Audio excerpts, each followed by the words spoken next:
আসসালামু আলাইকুম, কেমন আছো সবাই? আশা করি সবাই অনেক বেশি ভালো আছো। আলহামদুলিল্লাহ, আমি আল্লাহর রহমতে ভালো আছি। তো আজকে তোমাদের অর্থনীতি অনার্স তৃতীয় বর্ষ।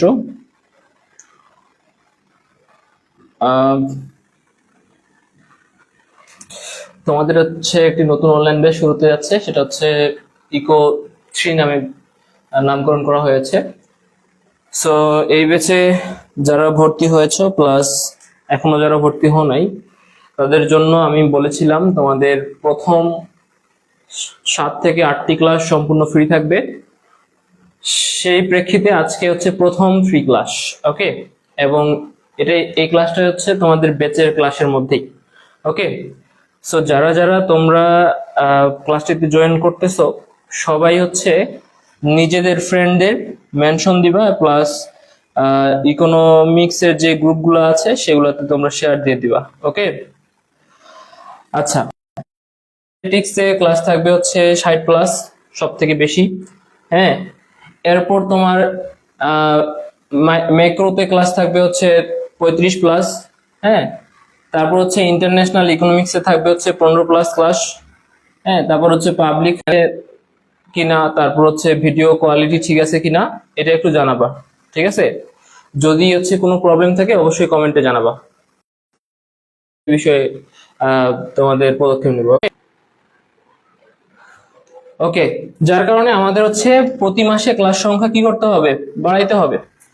সো 130+ ক্লাস তোমাদের যদি হচ্ছে আমি মাসে হচ্ছে 12টা করে ক্লাস নেই, তাহলে হচ্ছে কমপ্লিট করা সম্ভব হয় না। এই জন্য আমি 130কে আমি হচ্ছে তোমার মাসে হচ্ছে 12টার জায়গায় 20টা করে ক্লাস নিব। ঠিক আছে, কয়টা করে ভাইয়া?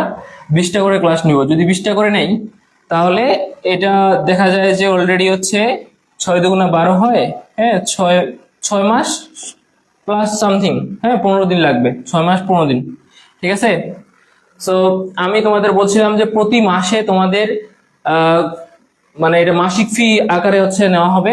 মাসিক ফি নিলে তোমার মানে হচ্ছে 5-6 হচ্ছে কত হয়, 30 হয়। মানে 3,000 টাকা না, 3,000 টাকা না, এটা মূলত হচ্ছে তোমাদের 130 মানে প্লাস ক্লাস হচ্ছে 12টা করে ক্লাস করে আমি হচ্ছে ভাগ করছিলাম। সেই ক্ষেত্রে তোমাদের এখানে প্রায় দেখা যায় যে হচ্ছে 10 পয়েন্ট সামথিং আসে। ঠিক আছে, মানে প্রায় হচ্ছে 11 মাসের মতো সময় লাগে। সেই ক্ষেত্রে হচ্ছে 500 টাকা করে ফি ধরা হয়েছিল। ঠিক আছে, তার মানে 5×11 হচ্ছে কত হয়, 5×5 মানে 5,500 টাকা হচ্ছে তোমাদের পুরো কোর্সটার ফি ছিল। ঠিক আছে, তো আমি হচ্ছে তোমাদের এখানে 11 মাস কাউন্ট না করে, হ্যাঁ, 9 মাস কাউন্ট করব। 9 × 5, ঠিক আছে, ইজ ইকুয়াল টু 4500। হ্যাঁ, মানে 4,500 টাকার টোটাল ফি। তোমরা চাইলে এটা একেবারে পেমেন্ট করতে পারো যারা ভর্তি হবা বা ভর্তি হয়েছ, এবং চাইলে তোমরা হচ্ছে এটা কি করতে পারো, এটা তোমাকে এই যে 6 মাসে যেহেতু আমি কোর্সটা শেষ করতে যাচ্ছি, 6 থেকে 7 মাস, বেশি নিয়ে যাব না। ঠিক আছে, তোমাদের এটা হচ্ছে চলতেছে জুন। হ্যাঁ, পরীক্ষা হবে তোমাদের সম্ভবত হচ্ছে ডিসেম্বর মাসে, তোমরা ধরে রাখো। তাহলে জুন জুন বাদ দিলাম আমি, জুলাই থেকে গণনা শুরু করো। July, August, September, October, November, December, 6 মাস সময় পাচ্ছ। তার মানে আমাদের 6 মাসের মধ্যেই কমপ্লিট করতে লাগবে। ঠিক আছে, তাহলে তোমাদেরকে দেখা যাবে যে এটা তোমার 6 মাসে হচ্ছে এটা ভাগ করে হচ্ছে দিয়ে দিতে হবে। হ্যাঁ, মাসিক ফি আকারে। ঠিক আছে, তাহলে যত আসে তত তোমাদের ফি পেমেন্ট করতে হবে মাসিক ভাবে। 4500 ভাগ হচ্ছে 6, তাই না, 750 টাকা করে পড়ে। হ্যাঁ, তার মানে মাসিক ফি তোমাদের 750 টাকা করে পড়বে। ক্লিয়ার? আশা করি এতটুকু ডিটেলস সবাই হচ্ছে বুঝতে পারছো যে তোমাদের কিভাবে হচ্ছে পেমেন্টটা নেওয়া হবে। হ্যাঁ, আর যদি কোনো কনফিউশন থাকে অবশ্যই তোমরা হচ্ছে কমেন্টে জানাতে পারো। ঠিক আছে, আচ্ছা, তাহলে আশা করি এই বিষয়ে ক্লিয়ার আছো। আমি এটা মুছে ফেলি। আমরা আজকে হচ্ছে ক্লাস নিব পরিসংখ্যানের, যেহেতু সব থেকে বেশি হচ্ছে ক্লাস সংখ্যা, তাহলে আমরা পরিসংখ্যান দিয়েই শুরু করি। ঠিক আছে, আচ্ছা, তাহলে আমাদের বিষয় হচ্ছে স্ট্যাটিস্টিক্স ফর ইকোনমিক্স। ক্লিয়ার? আচ্ছা, আমরা শুরুতেই তোমাদের সিলেবাস নিয়ে একটু আলোচনা করব। তোমরা ভিডিওটা শেয়ার করে দিবা, আমি বারবার বলছি তোমরা ভিডিওটা কি করবা, বিভিন্ন ইকোনমিক্সের গ্রুপে শেয়ার করে দিবা, যেহেতু উন্মুক্ত ক্লাস সবাই দেখুক। ওকে, আচ্ছা এখানে তোমাদের সিলেবাসে আসি। সিলেবাসে তোমাদের চ্যাপ্টার আছে মোট 8টা। কয়টা ভাইয়া? 8টা। প্রথম হচ্ছে সম্ভাবনারই আবার পার্ট আছে হচ্ছে তোমাদের 3টা। ঠিক আছে, কয়টা পার্ট? 3টা। একটা হচ্ছে সাধারণ সম্ভাবনা, তারপর হচ্ছে একটা হচ্ছে তোমার দ্বৈত চলক ও দ্বিপদী বিন্যাস, আর একটা হচ্ছে তোমাদের বিন্যাস, বিন্যাস আমাদের দুইবার হয়ে গেল তাই না? দ্বিপদী বিন্যাস না, এখানে তোমাদের বিন্যাসেরই আবার কয়েকটা পার্ট। ঠিক আছে, একটা হচ্ছে দ্বৈত চলক ও গাণিতিক প্রত্যাশা। এটা গাণিতিক প্রত্যাশা। ওকে, এই হচ্ছে তোমাদের সম্ভাবনাকে যদি আমরা পার্ট আকারে সাজাই তাহলে তোমাদের সম্ভাবনা চ্যাপ্টারটাই কিন্তু অনেক বড়। ঠিক আছে, এটা শেষ করতে আমাদের যা সময় লাগে। আচ্ছা, এরপরে 2 নাম্বার হচ্ছে তোমাদের যে চ্যাপ্টারটা আছে সেটা হচ্ছে নমুনা জরিপ ও সুমারি জরিপ। ঠিক আছে, 3 নাম্বার হচ্ছে নমুনায়ন, 4 নাম্বার হচ্ছে তোমাদের ভেদাঙ্ক বিশ্লেষণ,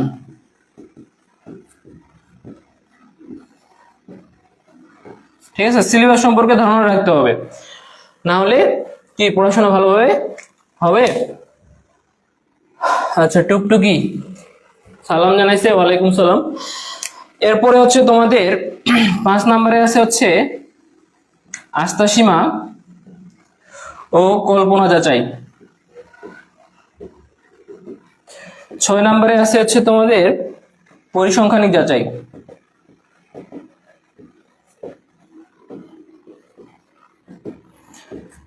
7 নম্বরে হচ্ছে কালীন সারি এবং 8 নম্বরে নিচ পর্যন্ত কি দেখা যায় সরকারি পরিসংখ্যান। এই কয়েকটা চ্যাপ্টার তোমাদের। ঠিক আছে, যার মধ্যে তোমরা সব থেকে বেশি যে হচ্ছে কোশ্চিন পাবা, মানে বেশি মার্কের প্রশ্ন কমন পাবা, সেটা হচ্ছে এই সম্ভাবনা থেকে। ঠিক আছে, এখানে 40 থেকে 45 মার্ক কমন পাবা। ক্লিয়ার? কত মার্ক বলছি ভাইয়া? 40 থেকে 45 মার্ক। এরপরে এই যে নমুনা জরিপ ও সুমারি জরিপ, দুইটা চ্যাপ্টার মিলে তোমাদের প্রশ্ন আসবে প্রায় হচ্ছে 20 মার্কের মতো। হ্যাঁ, এরপর আছে হচ্ছে তোমাদের ভেদাঙ্ক বিশ্লেষণ। এখান থেকে কখনো কখনো হচ্ছে একটু বেশি পাও, কখনো কখনো কম পাবা, মানে 5 থেকে 10, হ্যাঁ 5 অথবা 10 মার্কের প্রশ্ন এখান থেকে কমন পাবা। হ্যাঁ, এরপরে আসি কি আস্থা সীমা ও কল্পনা যাচাই এবং পরিসংখ্যানিক যাচাই। এই দুইটা চ্যাপ্টার মিলে তোমাদের কোশ্চিন হয়। এখানেও তোমরা মানে প্রশ্ন পাবা হচ্ছে 40 থেকে 45 মার্কের। ঠিক আছে, তোমরা মার্ক দেখেই হচ্ছে বিবেচনা করতে পারবা যে তোমাদের কোন চ্যাপ্টারে বেশি ফোকাস করতে হবে। ঠিক আছে, এরপর আছে কালীন সারি। কালীন সারিতে তোমরা হচ্ছে কমন পাবা প্রায় 15 মার্কের মতো। হ্যাঁ, এবং সরকারি পরিসংখ্যান আছে, এখান থেকে কমন পাবা 10 অথবা 15। ক্লিয়ার? এটা হচ্ছে তোমাদের কি বিভিন্ন চ্যাপ্টার থেকে কিভাবে তোমাদের প্রশ্ন আসে সেটার উপর ভিত্তি করে মানে কত মার্কের প্রশ্ন হইতে পারে সেটা দেখাইলাম। ওকে, সো আমাদের কোন কোন চ্যাপ্টার গুলো তাহলে ইম্পর্টেন্ট? এই যে তোমাদের কালীন সারি যেটা আছে, এই কালীন সারি থেকে মাস্ট বি তোমাদের প্রতি বছরই তোমরা এই 15 মার্কের মতো কমন পাবাই, 100% ধরে রাখো। ঠিক আছে, আসবেই। তাহলে এই কালীন সারি তোমাদের কোনোভাবে মিস দেওয়া যাবে না। ঠিক আছে, এরপরে তোমাদের এই যে সম্ভাবনা চ্যাপ্টার, ঠিক আছে, সম্ভাবনা চ্যাপ্টার এটা একটু বড় হতে পারে, বাট এখান থেকেই তোমাদের সব থেকে বেশি প্রশ্ন আসে। তাহলে এটা কি মিস দিয়ে যাওয়া যাবে? বলো, যাওয়া যাবে না, কখনো যাওয়া যাবে না। আর এরপরে সর্বোচ্চ প্রশ্ন হয় এই যে এখান থেকে, এই দুইটা চ্যাপ্টার থেকে, 5-6 থেকে। সো এই চ্যাপ্টার গুলো তোমাদের কাছে সব থেকে বেশি গুরুত্বপূর্ণ, 1, 5, 6, 7। হ্যাঁ, আর এই যে এগুলা যেগুলো আছে এখানকার মধ্যে যদি মানে স্টার দাও, স্টার চিহ্ন দাও, তাহলে সব থেকে বেশি ইম্পর্টেন্ট হবে তোমাদের এই যে সম্ভাবনা। ঠিক আছে, এই যে 3 স্টার দিয়ে দিলাম কালীন শাড়ি, এবং এই 6 5 5 6। এরপর হচ্ছে যদি 2 স্টার দাও তাহলে এই দুইটা চ্যাপ্টার। ঠিক আছে, অল্প মেথ, দুইটা চ্যাপ্টার এখানে আছে, বাট এই চ্যাপ্টার দুইটা অনেক ছোট। ঠিক আছে, মেথ অল্প বাট কমন চলে আসে। ওকে, আচ্ছা। এরপরে ভেদাঙ্গ বিশ্লেষণ, এটা হচ্ছে একটু লেস ইম্পর্টেন্ট, এটা হচ্ছে আমি 1 স্টার দিব। আর এখানে সরকারি যে পরিসংখ্যান আছে, এটা হচ্ছে তথ্যভিত্তিক একটা চ্যাপ্টার, যার কারণে এই চ্যাপ্টারে আমি টাচ করব না। ঠিক আছে, এটা তোমরা নিজেরাই পড়ে নিলে পারবা। ঠিক আছে, পরীক্ষার আগে একটু দেখে নিলেই হয়ে যাবে। তাহলে এটা 1 স্টার দিয়ে দিলাম। ওকে, আশা করি তোমাদের সিলেবাস সম্পর্কে আমি ধারণা দিতে পারছি। এখন আমি তোমাদের আজকে আমি শেখাবো এই যে সম্ভাবনা সম্পর্কে, সম্ভাবনার সাধারণ সম্ভাবনা নিয়ে আলোচনা করব। ঠিক আছে, কি নিয়ে আলোচনা করবো ভাইয়া? সম্ভাবনা, সাধারণ সম্ভাবনা। তোমরা যারা ক্লাসটা করতেছো সবাই একটু শেয়ার দিয়ে দাও, আর কোনো বিষয় যদি হচ্ছে বুঝতে অসুবিধা হয় অবশ্যই তোমরা কমেন্টে জানাবা। ওকে, আচ্ছা। তাহলে সিলেবাস আমি মুছে ফেলতেছি, আশা করি তোমরা যথেষ্ট ধারণা পেয়ে গেছো সিলেবাস সম্পর্কে।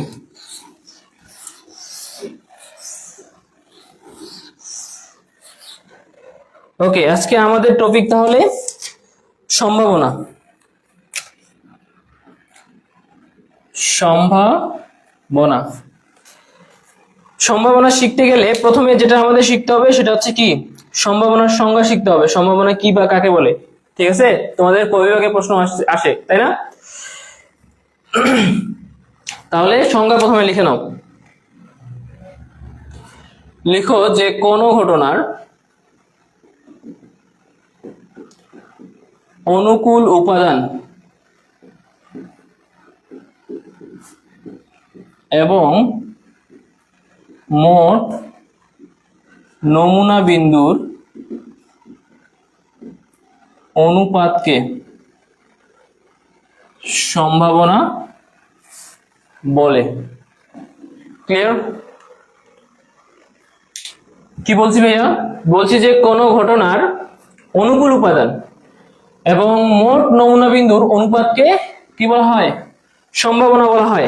ঠিক আছে, আচ্ছা। তাহলে আমি হচ্ছে যদি সূত্র আকারে লিখি তাহলে P ইজ ইকুয়াল টু লিখতে পারবো M বাই N। ঠিক আছে, P is equal to M by N। এখানে হচ্ছে P কি? P দ্বারা বোঝাবে হচ্ছে তোমার সম্ভাবনা। M কি ভাইয়া? M হচ্ছে অনুকূল উপাদান, অনুকূল উপাদান। আর N হচ্ছে মোট নমুনা বিন্দু, নমুনা বিন্দু। ওকে, কোনো কিছু সমস্যা হলে অবশ্যই কমেন্টে জানাবা। ওকে, আচ্ছা। তাহলে তোমরা যদি এই এই এই এইটুক জিনিস মনে রাখতে পারো, এই যে সম্ভাবনা সূত্রটুকু যদি মনে রাখতে পারো, তাহলে তোমরা ইজিলি সংজ্ঞা দিতে পারবা। ঠিক আছে, এই যে বাই চিহ্ন আছে না, বাই মানে কি? অনুপাত। বাই মানে অনুপাত। তাহলে তোমরা এখানে বলতে পারবা যে কোন একটা ঘটনা ঘটার, এই যে এম দ্বারা কি বোঝায় ভাইয়া? অনুকূল উপাদান। তাহলে অনুকূল উপাদান এবং এন দ্বারা কি বোঝায়? মোট নমুনা বিন্দু। হ্যাঁ, তাহলে বলবা অনুকূল উপাদান এবং মোট নমুনা বিন্দুর বাই দ্বারা কি বোঝাবে? অনুপাত বোঝাবে। অনুপাতকে কি বলা হয়? সম্ভাবনা বলা হয়। ঠিক আছে, তাহলে সূত্র মনে রাখতে পারবা কিনা? যদি সূত্র মনে রাখতে পারো তাহলে অবশ্যই সংজ্ঞা তুমি নিজে থেকে কি করতে পারবা? তৈরি করতে পারবা। হ্যাঁ, মানে যে কোনো জিনিস নিজে থেকে তৈরি করলে কি হচ্ছে, সেটা ভুল হয়ে যায় না, সঠিকও হয়। ঠিক আছে, যদি তুমি বুঝে বুঝে কি করতে পারো, সংজ্ঞাটা মাথায় মানে ধরে রাখতে পারো। তুমি যদি সারাদিন মুখস্থ করো যে কোনো ঘটনার অনুকূল উপাদান এবং মোট নমুনা বিন্দুর অনুপাতকে সম্ভাবনা বলে, বারবার মুখস্থ করতেছো, সেই ক্ষেত্রে দেখা যাবে যে তোমার কিছুদিন পর সেটা কি তুমি ভুলে যাওয়ার একটা চান্স থাকে। বাট যখন তুমি এইভাবে গাণিতিক আকারে শিখো, তখন তোমার দেখা যাবে যে তুমি যদি সংজ্ঞা ভুলেও যাও, তারপরে নিজে থেকে কি করতে পারবা? আবার সংজ্ঞা তৈরি করতে পারবা। ওকে, আচ্ছা। আশা করি তোমরা এটা এখন পারবা। আমি চলে যাই হচ্ছে তোমাদের সম্ভাবনা বুঝলা, এবার অনুকূল উপাদান কি সেটাতে চলে যাই। হ্যাঁ, তাহলে লিখো অনুকূল উপাদান।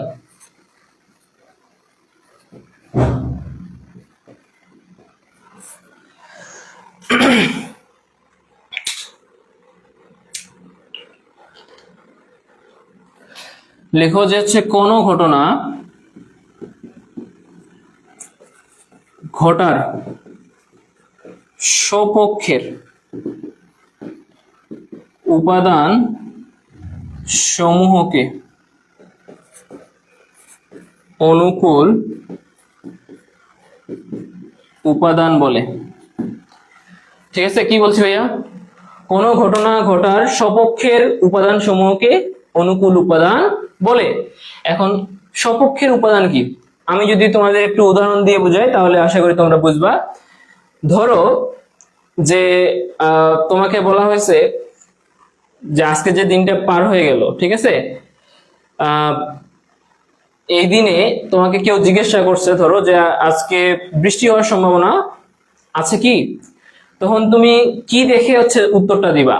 অবশ্যই আকাশের দিকে তাকাবা। তুমি আকাশে যদি দেখো যে হচ্ছে মেঘ জমে আছে, তাহলে তুমি বলবা যে হ্যাঁ আজকে হচ্ছে বৃষ্টি হওয়ার সম্ভাবনা আছে। ঠিক আছে, যদি দেখো যে আকাশে হচ্ছে মানে পর্যাপ্ত মানে সূর্য দেখা যাচ্ছে, হ্যাঁ, আর চারিদিকে হচ্ছে রোদ, তাহলে সেক্ষেত্রে তুমি তখন কি বলবা? যে আজকে বৃষ্টি হওয়ার সম্ভাবনা কম, তাই না? আচ্ছা, এই যে তোমার বৃষ্টি হওয়ার পক্ষে কোন উপাদান? বৃষ্টি হওয়ার পক্ষে হচ্ছে ওই আকাশে যদি মেঘ জমে থাকে সেটা হচ্ছে বৃষ্টি হওয়ার পক্ষে। ঠিক আছে, তাহলে যেটাই পক্ষে সেটাই হচ্ছে, সেটাই মানে আমি সেটাকে সপক্ষ বলছি। সপক্ষ, সপক্ষ মানে পক্ষ। ওকে, আচ্ছা, তাহলে বৃষ্টি হওয়ার সপক্ষের উপাদান হচ্ছে আকাশে যদি মেঘ জমে থাকে সেটা। ঠিক আছে, তাহলে সেই আকাশে মেঘ থাকাটাই হচ্ছে বৃষ্টি হওয়ার অনুকূল উপাদান। হ্যাঁ, আর আকাশে যদি মেঘ না জমে থেকে যদি সূর্য থাকে, হ্যাঁ, পর্যাপ্ত হচ্ছে রোদ থাকে চারিদিকে, তাহলে সেটা কি? সেটা হচ্ছে তোমার প্রতিকূল উপাদান হবে। ঠিক আছে, আমাদের প্রতিকূল উপাদান লাগবে না সম্ভাবনার ক্ষেত্রে, আমাদের অনুকূল উপাদান লাগবে। তাহলে আমরা অনুকূল উপাদানেই কি এখানে বুঝি। ওকে, আচ্ছা আসো আমি একটা উদাহরণ দিই। তার আগে হচ্ছে অনুকূল উপাদানকে এম দ্বারা প্রকাশ করা হয়, এটা তোমরা এখানে লিখছো। ওকে, তাহলে উদাহরণ দিয়ে দিই। লিখো যে হচ্ছে যেমন একটি মুদ্রা একবার নিক্ষেপ করলে মুদ্রার উপরের পিঠে হেড আসার অনুকূল উপাদান হবে কি হবে ভাইয়া? একবার নিক্ষেপ করছি তাহলে একটাই হবে, হেড হবে, শুধুমাত্র হেড। ঠিক আছে, শুধুমাত্র হেড হবে। অনুকূল উপাদান হবে একটি, লিখো একটি। একটি, সেই একটা কি? যথা দিয়ে লিখো হেড। ঠিক আছে, মুদ্রা তো চিনো তাই না? পয়সা, পয়সা। একটা পয়সা যখন তুমি নিক্ষেপ করলা, নিক্ষেপ করার পর তোমার হচ্ছে ফলাফল কি কি হইতে পারে ভাইয়া? হয় হেড পড়বে, না হয় টেল পড়বে, তাই না? দুইটাই তো পিঠ, একটা হচ্ছে হেড আর একটা টেল। তাহলে যদি আমি হচ্ছে একটা মুদ্রা নিক্ষেপ করি, দেখা যাবে যে হয় হেড পড়বে, না হয় টেল পড়বে, তাই না? আর তোমাকে এখানে বলে দিছে যে মুদ্রার উপরের পিঠে কি আসবে? হেড আসার অনুকূল উপাদান জানতে চাইছে। ঠিক আছে, তাহলে তোমার মানে একবার নিক্ষেপ করলে তো দুইটাই ফলাফল হতে পারে, হেড আর টেল। তাহলে সেখান থেকে হেড আমাদের একটাই উপাদান আছে, এটাই হচ্ছে আমাদের সপক্ষের উপাদান। আচ্ছা, এটা দিয়ে যদি না বুঝতে পারো তাহলে আরো একটা উদাহরণ নাও, যে একটি ছক্কা একবার নিক্ষেপ করলে ছক্কার উপরের পিঠে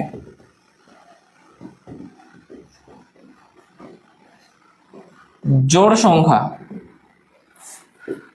সংখ্যা আসার অনুকূল উপাদান হবে কয়টি ভাইয়া? তিনটি হবে। ঠিক আছে, আচ্ছা, একটা ছক্কা যদি তুমি নিক্ষেপ করো, রেজাল্ট কয় রকমের হইতে পারে বলো তো? ছক্কার পিঠে কি কি থাকে? 1 থেকে 6 পর্যন্ত থাকে, তাই না? তার মানে ফলাফল হতে পারে 1, না হলে 2, না হলে 3, না হলে 4, না হলে 5, না হলে 6, এই কয়েকটা রেজাল্টই তো হইতে পারে, তাই না? তাহলে তোমাকে বলছে যে একটা ছক্কায় একবার নিক্ষেপ করা হইলো, ছক্কার উপরের পিঠে জোড় সংখ্যা আসার অনুকূল উপাদান কয়টা? হ্যাঁ, তাহলে জোড় সংখ্যা কয়টা পাচ্ছি ভাইয়া? জোড় সংখ্যা এই যে 2, জোড় সংখ্যা হচ্ছে 4, জোড় সংখ্যা হচ্ছে 6। ঠিক আছে, তাহলে এই যে ওই তিনটা উপাদান কি হবে আমাদের এখানে ছক্কার উপরে পিঠে জোড় সংখ্যা আসার অনুকূল উপাদান হবে। আশা করি বুঝাইতে পারছি।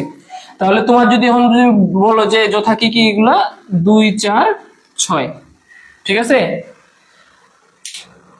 অনুকূল উপাদান কি? তাহলে অনুকূল উপাদান হচ্ছে তোমার যেটা চাচ্ছে, যেটা প্রশ্নে চাইবে তার পক্ষে যে উপাদানগুলো থাকবে সেটাই হচ্ছে অনুকূল উপাদান। ঠিক আছে, প্রশ্নে চাইছে হচ্ছে মুদ্রার ছক্কার উপরের পিঠে জোড় সংখ্যা আসার অনুকূল উপাদান চাইছে, তাহলে কি কি চাইছে? জোড় সংখ্যা আসার অনুকূল উপাদান। জোড় সংখ্যা কয়টা আছে? 3টা আছে, তাহলে 3টাই হবে তোমার অনুকূল উপাদান। ঠিক আছে, আচ্ছা, আশা করি বুঝাইতে পারছি। আমরা এবার তাহলে চলে যাব হচ্ছে মোট নমুনা বিন্দু কি, এটা শিখবো। আসো, যদি না বুঝতে পারো অবশ্যই কমেন্টে জানাবা। ঠিক আছে, লিখো যে মোট নমুনা বিন্দু, মোট নমুনা বিন্দু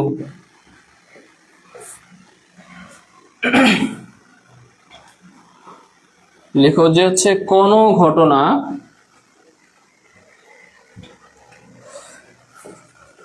যতভাবে ঘটতে পারে তার সবগুলো উপাদান সংখ্যাকে মোট নমুনা বিন্দু বলে। আচ্ছা, কি বলছি ভাইয়া ভালো করে খেয়াল করো।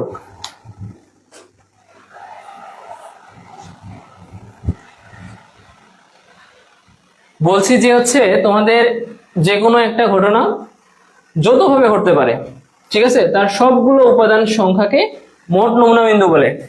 আমি যদি উদাহরণ দেই, ধরো তুমি যেখানেই অবস্থান করতেছো, ধরো আমি যে কোনো একটা জায়গায় অবস্থান করতেছি, সেখান থেকে আমি আমার একটা গন্তব্য আছে, ধরো আমি আমার হচ্ছে বাসায় পৌঁছাবো। ঠিক আছে, এখন বাসায় পৌঁছাতে গেলে তুমি হচ্ছে বিভিন্ন ভাবে যাইতে পারো, কারণ হচ্ছে তোমার বাসায় যাওয়ার রুট একটাই না, একাধিক আছে।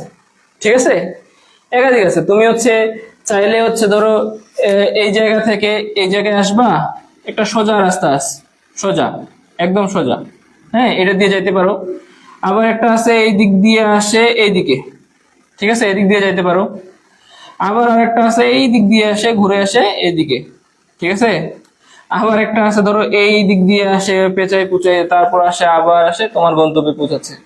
তাহলে তুমি যে কোনো রুট হচ্ছে কি করতে পারো, ইউজ করতে পারো। হ্যাঁ, তো তোমার হচ্ছে এই যে মোট নমুনা বিন্দু হচ্ছে তুমি যতগুলো ইউজ করতে পারছো বা যতগুলো উপাদান পাচ্ছ, আমি ধরে নিলাম যে এই রাস্তাটা একটা উপাদান, এই রাস্তাটা আরেকটা উপাদান, এই রাস্তাটা আরেকটা উপাদান, এবং এই যে ঘুরে পেঁচা রাস্তাটা এটা আরেকটা উপাদান। ঠিক আছে, এই সব রাস্তার উপাদান, এক একটা উপাদান ধরে তোমার যে সংখ্যাটা আসছে সেখানে কয়টা রাস্তা, 1, 2, 3, 4, 4 ভাবে আমি হচ্ছে কি করতে পারি, আমার গন্তব্যে পৌঁছাতে পারি বা আমার রেজাল্টে পৌঁছাতে পারি। ঠিক আছে, তাহলে সবগুলাই কি হচ্ছে মোট নমুনা বিন্দু। নমুনা বিন্দু সংখ্যায় হয়, ঠিক আছে, উপাদান দিয়ে হচ্ছে প্রকাশ করে না। যখন উপাদান দিয়ে প্রকাশ করবা সেটা হয়ে যাবে নমুনা ক্ষেত্র। ঠিক আছে, আশা করি বুঝাইতে পারছি।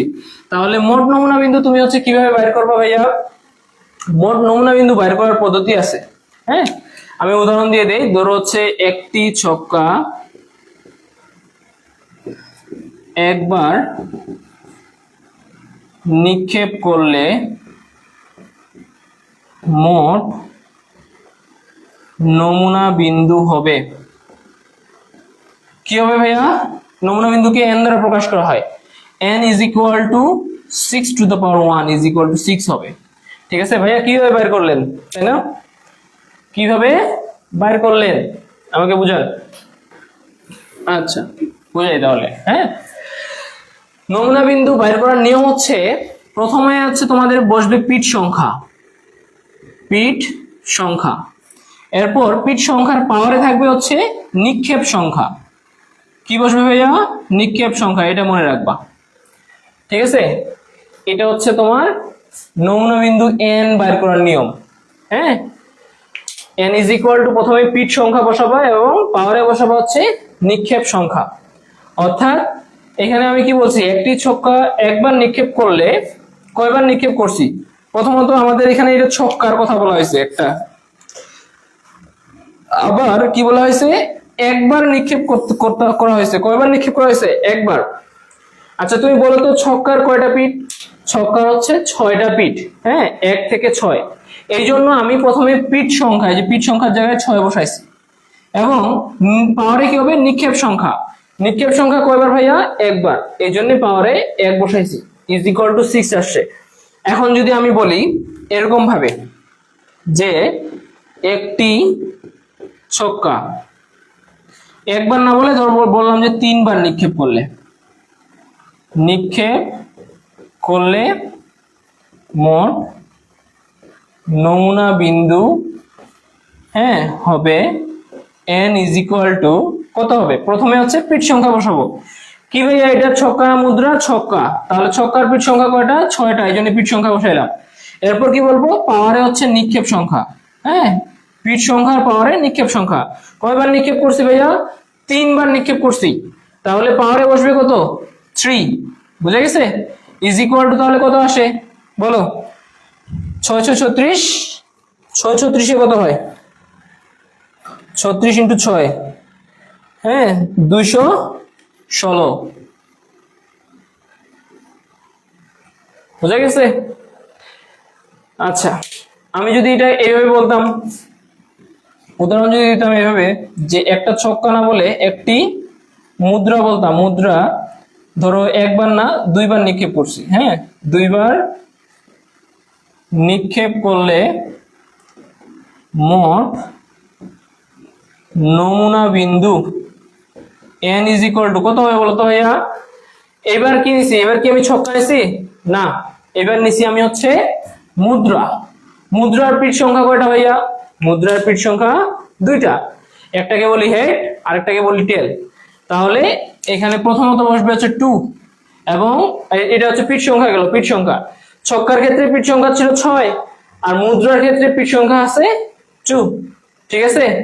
এবং এখন হচ্ছে কি দিব? এখন হচ্ছে পাওয়ারে দিব নিক্ষেপ সংখ্যা। কয়বার নিক্ষেপ করছি ভাইয়া? এই যে দেখো এখানে 2বার নিক্ষেপ করছি, তাহলে পাওয়ারও 2। হ্যাঁ, 2 এর পাওয়ার 2 মানে কি? 2 ইন্টু 2, তাই না? 2 into 2 is equal two 4।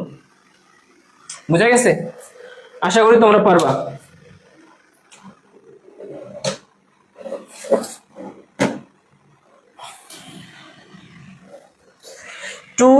2n না, ঠিক আছে?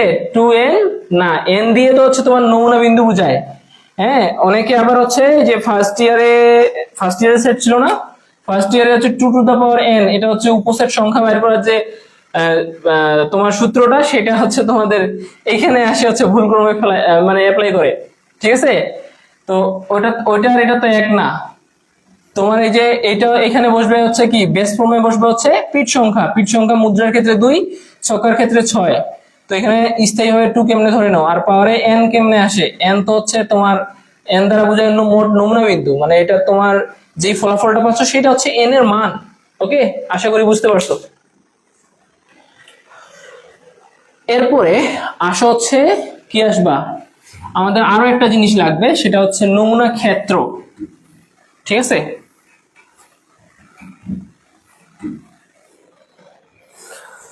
নমুনা ক্ষেত্র কেন লাগবে ভাইয়া? কারণ হচ্ছে তোমাদের যে অনুকূল উপাদানগুলো পাবা, হ্যাঁ, যখন ম্যাথ সলভ করবা তখন অনুকূল উপাদানগুলো যে পাবা, সেই অনুকূল উপাদানগুলো হচ্ছে নমুনা ক্ষেত্র থেকেই বের করে নিতে হয়। ঠিক আছে? এই জন্য নমুনা ক্ষেত্র আমাদের অবশ্যই জানা জরুরি।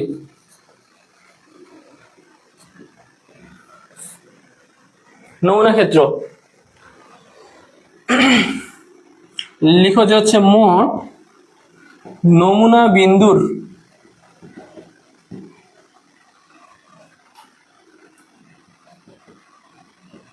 উপাদানগুলো যে ক্ষেত্রের মাধ্যমে প্রকাশ করা হয় তাকে নমুনা ক্ষেত্র বলে। ঠিক আছে, অর্থাৎ কিছুক্ষণ আগে আমি উদাহরণ দিলাম যে একটা ছক্কা একবার নিক্ষেপ করলে তার মোট নমুনা বিন্দু কত হবে, 6 to the power 1 is equal two 6। এই যে আমি হচ্ছে যে উপাদান সংখ্যাটা পাইলাম, ঠিক আছে, এটাই কি মানে মোট নমুনা বিন্দু যেটা সেটাই হচ্ছে উপাদান সংখ্যা। ঠিক আছে, তাহলে এই যে উপাদান সংখ্যাটা পাইলাম, এই উপাদানগুলা মানে 6টা উপাদান যে ক্ষেত্রের মাধ্যমে আমরা প্রকাশ করব সেটাই হচ্ছে নমুনা ক্ষেত্র। ওকে, আচ্ছা লিখো যে হচ্ছে নমুনা ক্ষেত্রকে এস দ্বারা প্রকাশ করা হয়। ঠিক আছে, আবার হচ্ছে লিখো নমুনা ক্ষেত্রকে সেকেন্ড বন্ধনী, দ্বিতীয় বন্ধনী অথবা আয়তক্ষেত্র এর মধ্যে বা মাধ্যমে বলতে পারো, ঠিক আছে, প্রকাশ করা হয়। ওকে, এই তোমার সেকেন্ড ব্র্যাকেট কখন ইউজ হবে, কখন হচ্ছে আয়তক্ষেত্র ইউজ হবে। সেকেন্ড ব্র্যাকেটে ইউজ হবে যখন একবার নিক্ষেপ করা হবে, নিক্ষেপ করলে। আর আয়তক্ষেত্র কখন, যখন একের অধিক বা একাধিকবার নিক্ষেপ করলে। ঠিক আছে, সেকেন্ড ব্র্যাকেট ইউজ হবে যখন আমরা হচ্ছে একবার নিক্ষেপ করব, আর তোমাদের আয়তক্ষেত্র ইউজ হবে যখন আমরা একাধিকবার নিক্ষেপ করব।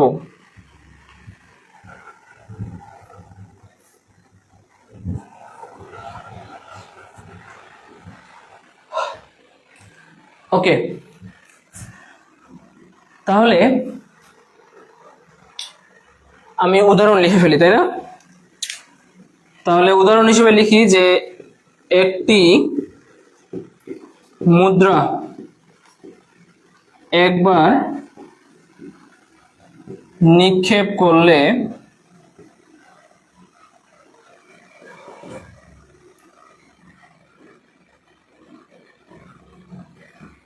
নমুনা ক্ষেত্র এস ইজ ইকুয়াল টু কি হবে ভাইয়া, হেড অথবা টেল, তাই না? নমুনা বিন্দু আগে বের করে নিবা সংখ্যাটা জানার জন্য, যে কয়টা উপাদান থাকবে। নমুনা বিন্দু বের করার নিয়ম হচ্ছে মুদ্রা যেহেতু বলছি তাহলে পিঠ সংখ্যা 2 এবং কয়বার নিক্ষেপ করছি, একবার, তাহলে পাওয়ার 1 ইজ ইকুয়াল টু 2, মানে উপাদান সংখ্যা থাকবে দুইটা উপাদান কি কি ভাইয়া, একটা হেড আর একটা টেল। সিম্পল হবে, তুমি জানো যে যদি একটা মুদ্রা নিক্ষেপ করো তাহলে তার পিঠের সংখ্যা 2টা, একটা হেড একটা টেল, তাহলে ওই রেজাল্ট সেরকম ভাবে আসবে, হেড আর টেল। ওকে, আচ্ছা তাহলে আমি যদি এখন বলি যে একবার নিক্ষেপ না করে 2বার নিক্ষেপ করব, তাহলে একটি মুদ্রা 2বার নিক্ষেপ করলে নমুনা ক্ষেত্র কি হবে, এস ইজ ইকুয়াল টু, ঠিক আছে, নমুনা ক্ষেত্র কি হবে, আগে নমুনা বিন্দু বের করে নিবা, তাহলে উপাদান সংখ্যাটা জানতে পারবা। নমুনা বিন্দু কত হবে ভাইয়া, মুদ্রার পিঠ সংখ্যা হচ্ছে 2, কয়বার নিক্ষেপ করছি 2বার, তাহলে পাওয়ারে হবে 2, 2 দুনা 4, ঠিক আছে, তাহলে উপাদান সংখ্যা থাকবে 4টা। ওকে, এখন 4টা উপাদান সংখ্যা আমি কিভাবে লিখবো, 4টা উপাদান ধরো প্রথমে নিক্ষেপ করছি হেড আসছে, দ্বিতীয়বার নিক্ষেপ করছি তাও হেড আসছে, আসতে পারে না? অবশ্যই আসতে পারে। আচ্ছা, প্রথমবার নিক্ষেপ করছি হেড আসছে, দ্বিতীয়বার হেড না আসে, এবার টেল আসতে পারে না? পারে। আচ্ছা, প্রথমবার নিক্ষেপ করছি টেল আসছে, দ্বিতীয়বার আবার টেল আসছে, আসতে পারে? অবশ্যই পারে। প্রথমবার টেল দিয়ে দ্বিতীয়বার কি হেড আসতে পারে। দেখো 4টা উপাদান হয়ে গেছে, এটাকে আমরা কি দ্বারা প্রকাশ করব, আয়তক্ষেত্র দ্বারা প্রকাশ করব, কারণ একের অধিকবার 2বার নিক্ষেপ করছি। ঠিক আছে, আচ্ছা এখন তোমরা হচ্ছে এইখানে অনেকে বুঝো না যে এখানে ভাইয়া হেড হেড কেন দিলেন এর সাথে, এখানে প্রশ্নে দেখতে হবে, প্রশ্নে বলছে 2বার নিক্ষেপ করার কথা বলা হয়েছে। ঠিক আছে, এই জন্য 2বার নিক্ষেপ করে যে ফলাফলটা পাবো সেটা একটা উপাদান হবে। যদি 3বার নিক্ষেপ করতে বলতো তাহলে 3বার নিক্ষেপ করে যে ফলাফলটা পাবো সেটা টোটালটাই একটা উপাদান হইতো। ঠিক আছে, আশা করি বুঝাতে পারছি। আচ্ছা, এইটা অনেকে হচ্ছে ডিরেক্ট লিখতে পারে না, যারা ডিরেক্ট লিখতে পারে না তাহলে হচ্ছে 2টা মুদ্রা যদি নিক্ষেপ করো তাহলে তোমরা আলাদাভাবে রাফ করবা, রাফ করে তোমরা যে একটার জন্য হেড টেল নিবা। ঠিক আছে, একটা মুদ্রা নিক্ষেপ করলাম হেড টেল, এর সাথে ইনটু দিয়ে দ্বিতীয় মুদ্রায় নিক্ষেপ করতেছি আবার হেড টেল। ঠিক আছে, আলাদা করে তোমরা এটা রাফ পেপারে এইভাবে উপাদানগুলো হচ্ছে তোমরা নির্ণয় করবা, ঠিক আছে? তাহলে ইজ ইকুয়াল টু কি উপাদানগুলো হবে ভাইয়া? এই যে প্রথমে হচ্ছে এই হেড দ্বারা এই হেডকে গুণ করো, তাহলে হেড হেড, ঠিক আছে? আবার এই হেড দ্বারা টেলকে গুণ করো, তাহলে কি হবে? হেড টেল, দুইটা উপাদান হয়ে গেল। তারপর টেল দ্বারা এবার প্রথমে হেডকে গুণ করো, তাহলে টেল হেড, আবার টেল দ্বারা এই টেলকে গুণ করো, তাহলে টেল টেল, ঠিক আছে? এখন এই যে চারটা উপাদান পাইলা, তুমি জানো যে হচ্ছে একের অধিকবার নিক্ষেপ করলে ফলাফল গুলাকে মানে নমুনা ক্ষেত্রে যখন উপাদানগুলো লিখবা তখন সেটাকে অবশ্যই কি আয়তক্ষেত্রের মধ্যে প্রকাশ করতে হবে, যার কারণে তুমি হচ্ছে সেটাকে এইভাবে লিখবা, দুইটা দুইটা করে লিখবা যেন আয়তক্ষেত্রের মধ্যে প্রকাশ করতে পারি, ঠিক আছে? আশা করি বুঝাইতে পারছি। তাহলে আমাদের মোটামুটি বেসিক ক্লিয়ার। আমরা হচ্ছে আজকে শুরুর দিন যেহেতু আমরা একটা ম্যাথ সলভ করব, ঠিক আছে? একটা ম্যাথ সলভ করে আজকে ক্লাস শেষ করে দিব। তোমরা হচ্ছে সেকেন্ড ক্লাস থেকে অর্থাৎ কালকেই তোমাদের আবার সেকেন্ড ক্লাস হবে একই টাইমে 9টার দিকেই। তোমরা তোমাদের বন্ধু বান্ধবদের আগাম জানিয়ে রাখবা যারা এখন মানে আজকে জানলা কেবলমাত্র যে ইকো এডুকেয়ারে তোমাদের ইকো 3 ব্যাচের 8টা ক্লাসের মতো ফ্রি দেওয়া হবে, তারা সবাই হচ্ছে অবশ্যই তোমাদের বন্ধু বান্ধবদের জানিয়ে দিবা, ঠিক আছে? 8টা ক্লাস কম কথা না, কিন্তু 8টা ক্লাসে তোমাদের সম্ভাবনা, সাধারণ সম্ভাবনা যে অংশটা আছে সেটা টোটালি শেষ হয়ে যাবে, ঠিক আছে? তাহলে সেখান থেকেই তোমরা অবশ্যই 10 মার্কের মতো 10 থেকে 15 মার্ক কমন পাবা। তাহলে এটা ঠাট্টার বিষয় না, অবশ্যই তোমরা হচ্ছে যদি গুরুত্ব দিয়ে থাকো অবশ্যই এখান থেকেই তোমরা উপকৃত হবা, ঠিক আছে? আর যারা বেঁচে ভর্তি হবা তাদের তো মানে আমি হচ্ছে তোমাদের শতভাগ দেওয়ার চেষ্টা করব, এটা তোমরা হচ্ছে ভরসা রাখতে পারো। এখন কেউ কেউ আছে যে হচ্ছে কোর্স কিনলাম, কোর্স কিনে হচ্ছে মানে রেকর্ড ক্লাস থাকবে পরে দেখবো, ঠিক আছে? এই পরে দেখবো করতে করতে দেখায় আর হয় না, ঠিক আছে? সেই পরীক্ষার আগের সময় তখন মনে পড়ে যে ভাইয়ার তো কোর্স নিছিলাম, ঠিক আছে, একটু কোর্সের যে ভিডিওগুলো আছে সংরক্ষণ করা সেগুলো একটু দেখি, ঠিক আছে? তখন তো আর দিনে তো 2-3টা ক্লাস করা সম্ভব হবে না, কারণ হচ্ছে এক একটা ক্লাস তোমার দেখা যায় যে 1 ঘন্টা 1.5 ঘন্টার মতো হয়ে থাকে, সর্বনিম্ন 1 ঘন্টার মতো হয়ে থাকেই, ঠিক আছে? তো যদি তুমি 3টা ক্লাসও করতে চাও তখন হ্যাঁ তোমার 3 ঘন্টা অটোমেটিকলি চলে যাবে। আর রেকর্ড ক্লাস যখন দেখবা না তখন হচ্ছে তোমার মনোযোগটা হচ্ছে দেখা যায় যে করতে করতে আরেক দিকে চলে যায়, ঠিক আছে? হ্যাঁ, অনেকে আছে যে ঢুকলো ফোনে হচ্ছে ক্লাস করার জন্য, কিন্তু সে দেখা যাচ্ছে যে রিলস দেখতে ব্যস্ত হয়ে গেছে, ঠিক আছে? তো এমন করলে তো আর হচ্ছে রেজাল্ট ভালো হবে না, তখন তো ভাইয়ার দোষ দিয়ে লাভ নাই।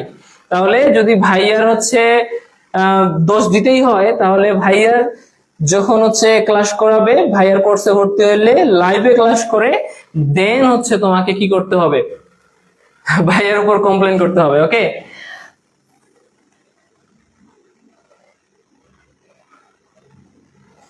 এই যে টুকটুকি বলছে যে ফ্রি ক্লাস দেখে মেবি হ্যাঁ ফার্স্ট ক্লাস পাইছে, মাশাআল্লাহ। হ্যাঁ, তাহলে তুমি আমাকে হচ্ছে ট্রিট দিয়ে দিও, ওকে? আসো আমরা হচ্ছে তোমাদের সাধারণ সম্ভাবনায় যে অঙ্কগুলো করব, তোমাদের এখানে 4 ধরনের অঙ্ক পাবা। কয় ধরনের ভাইয়া? 4 ধরনের।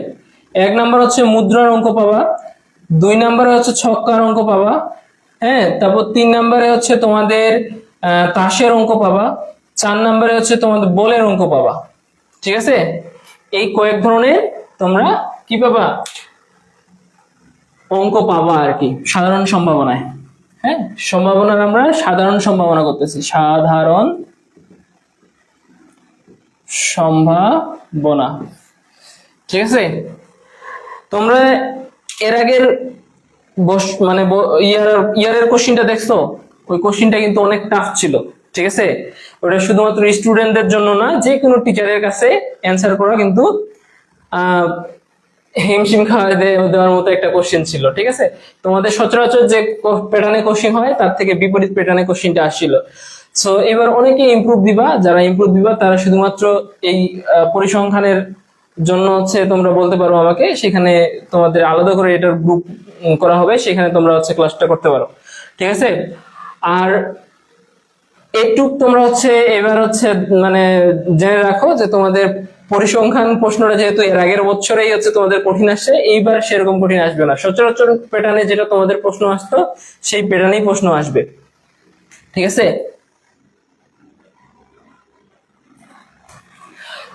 ওকে, তাহলে আমরা হচ্ছে মুদ্রার একটা ম্যাথ করব। মুদ্রার জন্য আমরা হচ্ছে মডেল 1 নেই, মডেল 1 ম্যাথ, ঠিক আছে? লিখো যে একটি মুদ্রা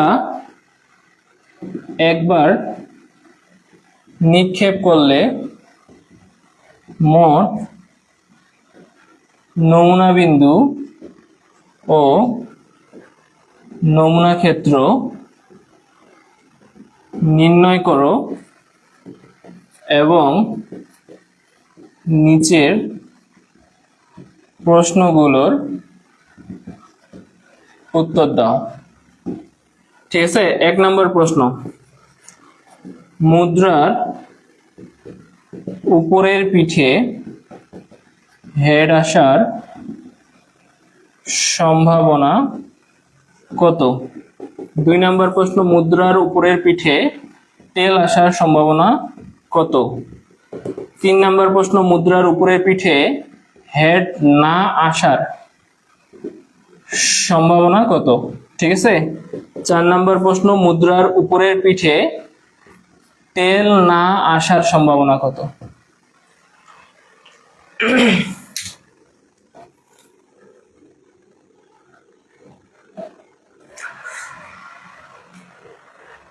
ওকে, তাহলে এই হচ্ছে আমাদের প্রশ্ন। সো আমরা এটা এখন সমাধান করব কিভাবে? তোমাদের এটা ম্যাথ সমাধান করতে গেলে তোমাদের ঘটনা ধরে নিতে হবে। ঠিক আছে, কি করতে হবে ভাইয়া? ঘটনা ধরে নেওয়ার লাগবে।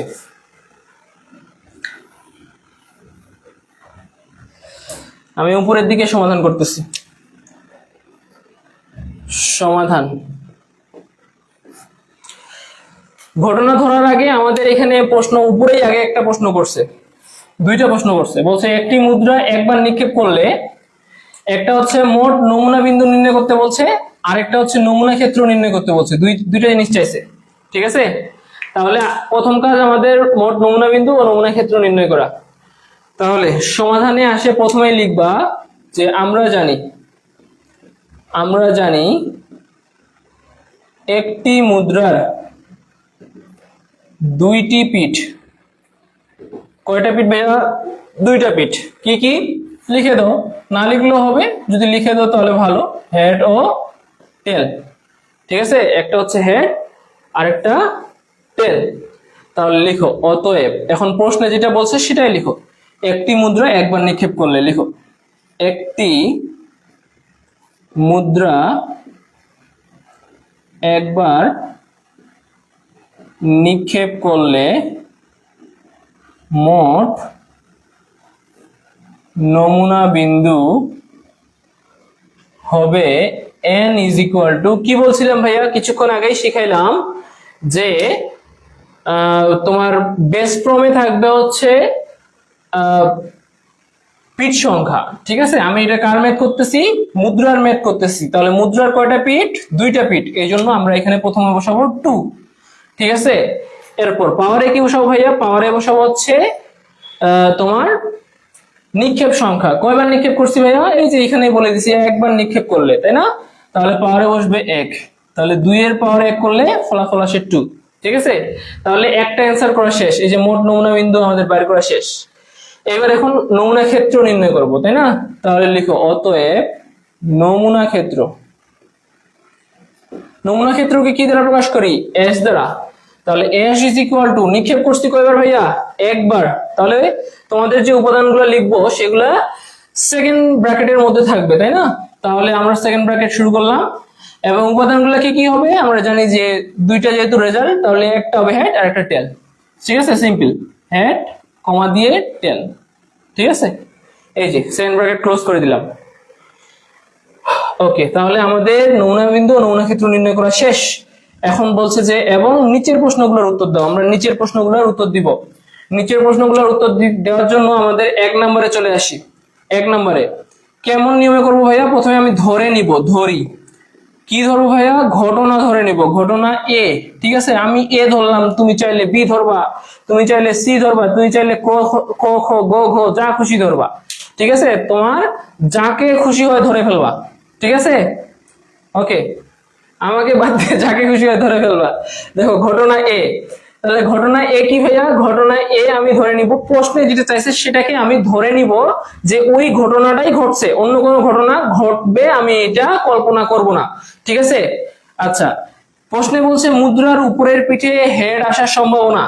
ঠিক আছে, জানতে চাইছে, তাহলে তুমি বলে দিবা যে তুমি ঘটনাটা ধরেই নিবা যে মুদ্রার উপরের পিঠে হেডটাই আসবে। ঠিক আছে, কি আসবে ভাইয়া, হেডটাই আসবে, হেড ছাড়া অন্য কিছু আসবে না।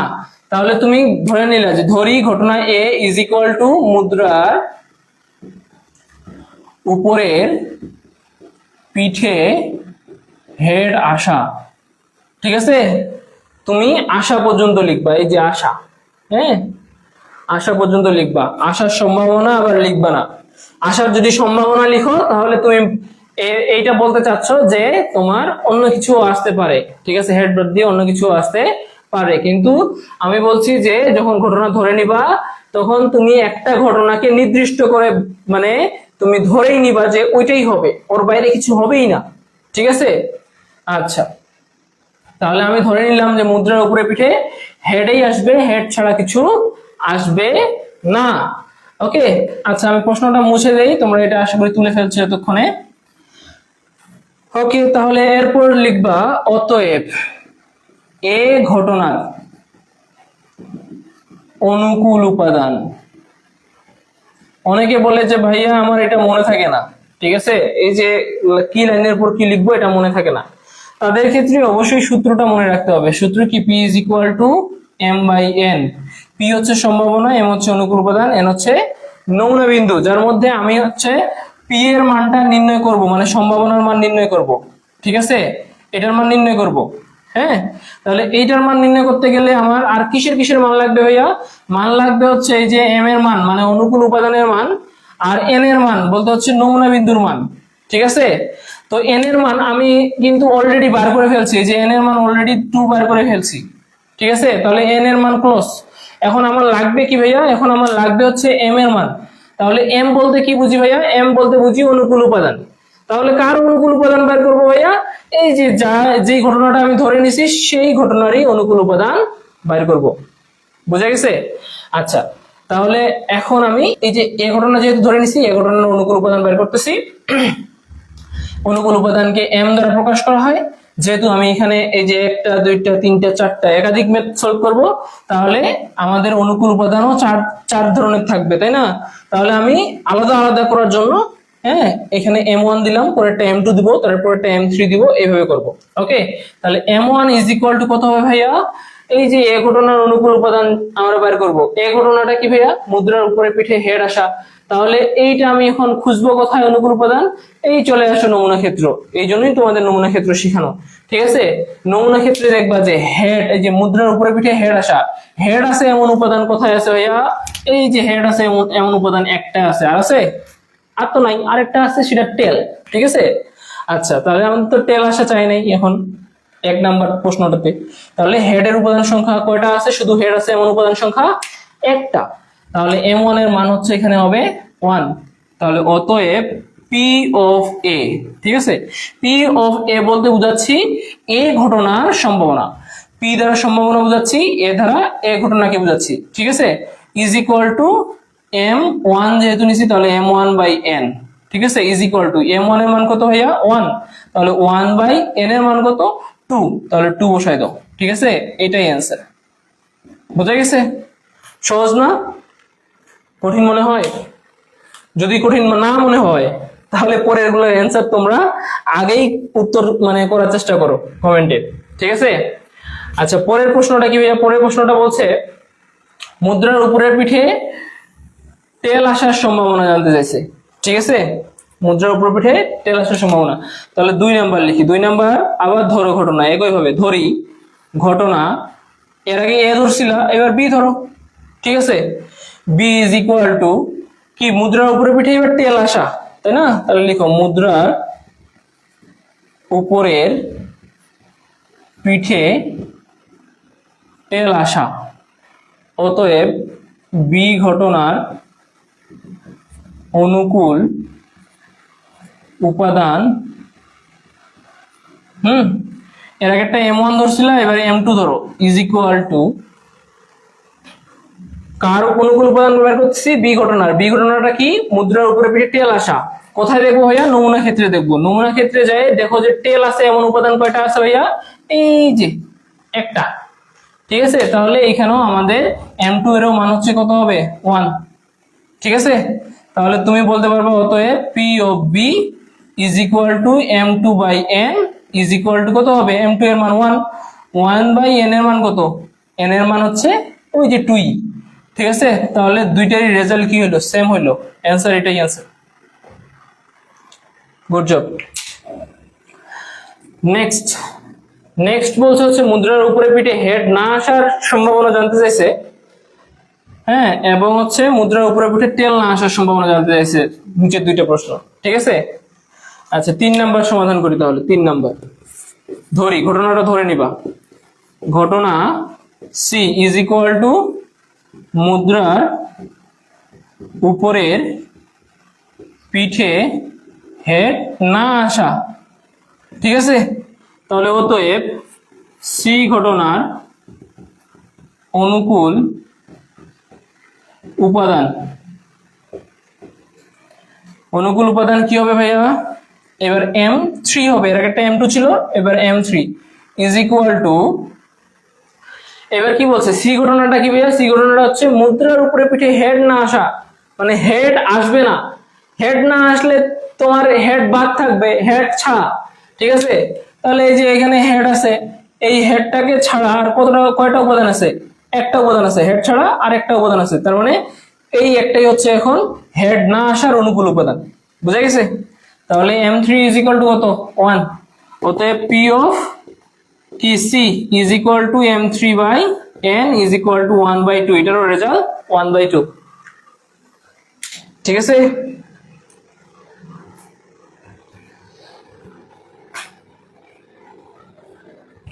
বুঝাইতে পারছি? আচ্ছা, যদি বুঝে থাকো তাহলে আমরা 4 নাম্বারটা, হ্যাঁ 4 নাম্বারটা তোমাদের বাড়ির কাজ থাকলো। যে 4 নাম্বার প্রশ্নটা ছিল ওটা বাড়ির কাজ থাকলো।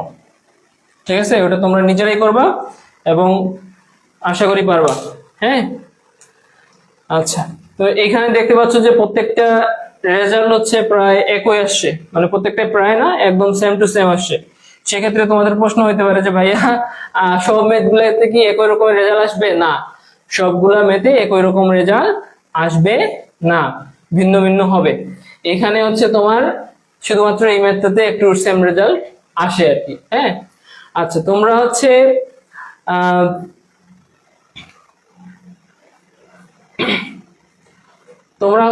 তোমাদের কাছে মানে তোমরা অনেকে প্রশ্ন করো যে ভাইয়া আমরা হচ্ছে কি কি টাইপের আর কি বই কিনবো, হাবি যাবি অনেক কিছু। তোমরা যদি হচ্ছে বই কিনে থাকো আর কি, যে কোনো হচ্ছে রাইটারের, কোনো সমস্যা নেই, তোমরা যে কোনো রাইটারের বই কিনবা, কিনে জাস্ট হচ্ছে আমি যে জিনিসটা পড়াচ্ছি সেই জিনিসটাই তোমরা হচ্ছে আরো একবার রিভিশন দিবা, এতে তোমাদের উপকার হবে। তোমরা যদি বইও না কিনো, হ্যাঁ, যেভাবে আমি হচ্ছে পড়াবো তোমাদের একটার পর একটা মানে ম্যাথ নিয়ে আসবো, এমন ভাবে নিয়ে আসবো যাতে হচ্ছে তোমাদের পরের ম্যাথটা বুঝতে তোমার কম প্যারা লাগে। ঠিক আছে, কম প্যারা লাগে, মানে প্যারা লাগবেই না ধরে নাও, যদি তুমি সিরিয়াল ওয়াইজ হচ্ছে মানে প্রত্যেকটা ক্লাস করতে পারো ঠিকভাবে। ঠিক আছে, তোমরা এই ফ্রি ক্লাসগুলো দেখো, দেখলেই বুঝতে পারবা। এরপর যদি হচ্ছে মানে কয়েকজন ভর্তি হয়েছো, এরপরে যদি হচ্ছে কেউ ভর্তি হতে চাও, হ্যাঁ, ফ্রি ক্লাসগুলো দেখার পরে তারপর তোমরা হচ্ছে তখন যোগাযোগ করবা, বাট দেরি করবা না। হ্যাঁ, যারাই ভর্তি হবা দেরি করবা না, কারণ তোমাদের সময় অলরেডি শেষ। ঠিক আছে, মানে তোমরা হয়তো বুঝতে পারতেছো না, বাট তোমাদের সময় কিন্তু অলরেডি শেষ। হয়তো বললাম তোমাদের হাতে প্রায় 6 মাস, আমি ডিসেম্বরটাকে সব কাউন্ট করছি, তোমাদের হাতে মেনলি সময় আছে 5 মাস। ঠিক আছে, সেই অনুপাতে তোমাদের প্রিপারেশন নেওয়ার দরকার। ওকে, তাহলে এই 5 মাসে বা 5.5 মাসে হচ্ছে তোমাদের যে কয়েকটা সাবজেক্ট আছে, হ্যাঁ, প্রায় প্রত্যেকটা সাবজেক্টে, হ্যাঁ, যে পরিমাণ তথ্যগুলো আছে, হ্যাঁ, বা তোমার ম্যাথ রিলেটেড যে হচ্ছে টপিক গুলো আছে, সেগুলো কিন্তু তোমাদের বুঝতে অবশ্যই সময় লাগবে। অনেকে মনে করে যে আমি হচ্ছে ভালো পারি, আমি হচ্ছে ধরো পরীক্ষার কয়েকটা রাত ভালোভাবে পড়লে একটা ভালো রেজাল্ট করব, ঠিক আছে। এটা যারা পারে সেটা হচ্ছে কয়েকটা স্টুডেন্ট, হাতে গোনা দুই একটা স্টুডেন্ট, হ্যাঁ, তারা হচ্ছে বিকল্প। সচরাচর যে স্টুডেন্ট গুলো আছে তাদের ক্ষেত্রে এটা সম্ভব হয় না, কারণ আমি হচ্ছে প্রায় 4 বছর ধরে হচ্ছে পড়াই আসতেছি, যার কারণে আমার একটা অভিজ্ঞতা হয়েছে, যার যে অভিজ্ঞতা সাপেক্ষে আমি বলতে পারি যে আমি মানে অফলাইনেও পড়াই, তো তো অফলাইনে পড়ানোর ফলে দেখা গেছে যে আমি এমনও পড়াইছি যে 1 মাসের মধ্যে মানে পুরো বই কমপ্লিট, হ্যাঁ, কোন একটা সাবজেক্ট। এমনও রেকর্ড আছে যে এক রাতেই হচ্ছে একটা স্টুডেন্টদের আমি দেখা গেছে যে আহ, এ- এ- সম্ভবত এটা ফার্স্ট ইয়ার ছিল, মৌলিক গণিত হচ্ছে বইটা একেবারে শেষ করে দিয়েছিলাম আমি এক রাতে, ঠিক আছে। তো ওইভাবে শেষ করার ফলে দেখা যায় যে স্টুডেন্টরা পরীক্ষায় কমন পায় ঠিকই, বাট লিখে কিছু আসতে পারে না, হ্যাঁ। সো কমন পায় তো লাভ নাই যদি তুমি লিখে না আসতে পারো। এই জন্য তোমাকে যে কোনো জিনিস যখন পড়তে হবে অবশ্যই সময় নিয়ে পড়তে হবে এবং বুঝে শুনে পড়তে হবে, ঠিক আছে, যেন তোমার মাথায় সেটা সংরক্ষণ থাকে, হ্যাঁ, ভুলে যেন না যাও। একবার ভুললে আরেকবার দেখার জন্য তোমার কাছে অপশন থাকে, ঠিক আছে। তাহলে যারা ভর্তি হবে অবশ্যই আর দেরি না করে তোমরা দ্রুত যোগাযোগ করে ভর্তি হয়ে যাবা, এবং আশা করি ইকোনো এডুকেশনের সাথে যদি থাকো অবশ্যই তোমাদের একটা ভালো রেজাল্ট হবে ইনশাল্লাহ। তো ধন্যবাদ সবাইকে, আজকে আমি এখানে শেষ করতেছি। আগামীকাল আমরা মডেল 2 দিয়ে শুরু করব, এবং ইনশাল্লাহ কালকেই হচ্ছে তোমাদের মুদ্রা ম্যাথ শেষে ছক্কার ম্যাথে যাব, ঠিক আছে। তো সবাই ভালো থেকো, সুস্থ থাকো, এই আশা ব্যক্ত করে ক্লাস এখানে সমাপ্তি করতেছি। ধন্যবাদ সবাইকে, আসসালামু আলাইকুম।